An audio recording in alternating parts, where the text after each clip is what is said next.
Partiya Demokratika gelan HDP'ya Dêrsimê duyemîn kongreya xwe ya derasayî li dar xist.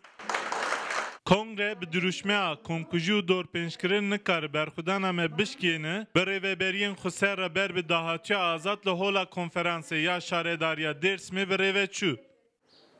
Di kongreyê de nûnerên partiyên siyasî û rêxistinên civaka sivîl, tevî delegeyên navenda bajêr, hemû rêxistinên HDP'yên qezayên Dêrsimê û hevşaredar jî amade bûn.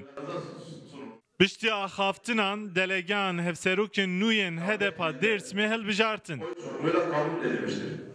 Li şûna Perihan Hoşoğlu, Makbule Tolga wekî hevseroka jin hat hilbijartin. Lêbelê hevserokê din Aslan Çağ neguherî.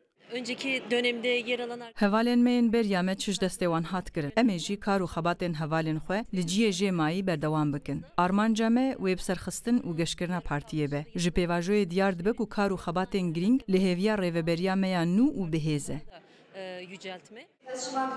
Ji ber bin çavkirin û girtina endamên wê, biryare HDP li 81 bajarên Bakurê Kurdistan û Tirkiye rêveberiyên baskên xwe yên bajaran nû bike.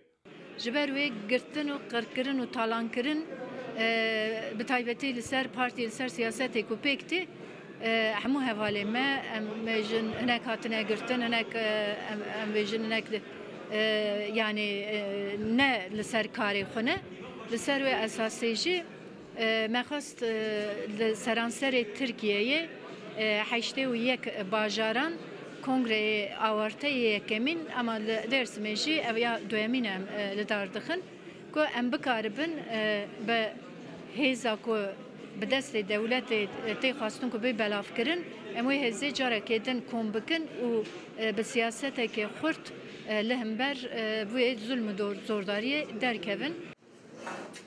Rayedarên HDP diyar dikin ku bi sazkirina kongreyan rêveberên qeza û bajaran diguherînin. Lê di xet û hêla bingehîna HDP'de ti guhertinek çê nabe. Serkan İnce, Rûdaw, Dêrsim.